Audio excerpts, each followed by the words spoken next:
Thank you, Mr. President.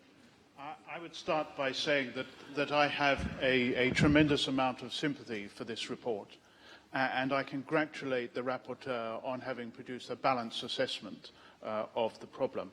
But she and I will be aware, of course, that arguments are put that patients either at risk of harming themselves or of harming others are incarcerated for their own good.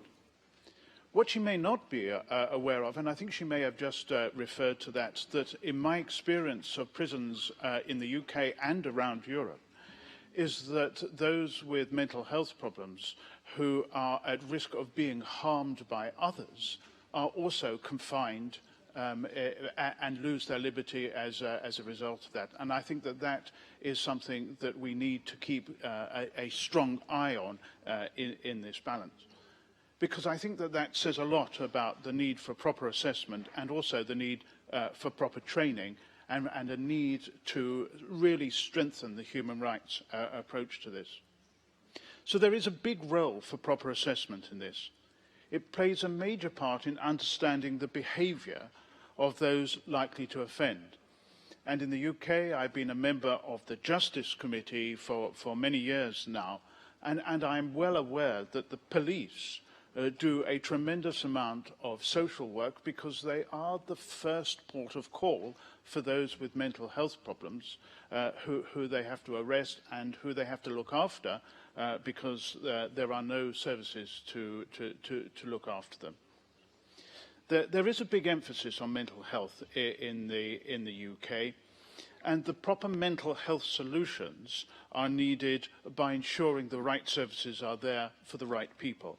And let me give an example of that, which is the case of ex-servicemen and women, who, of course, are likely to have the additional problems of being traumatized, and where we have a covenant approach to providing them with the services that they need.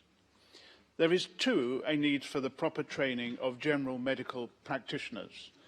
There is a view that they will have an idea of mental health, but actually I think that is wrong.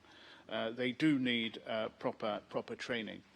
And I think one of the important things is the early identification of the problems, which was why I was really pleased to see the emphasis being put by the UK Prime Minister on having mental health counsellors in schools who are able to identify people with mental health problems and to counsel them, and also to provide the education for other pupils to recognise that and to take, in their own case, a human rights approach to that sort of problem. Thank you. Thank you, Mr. Howell. Robert Troy, please.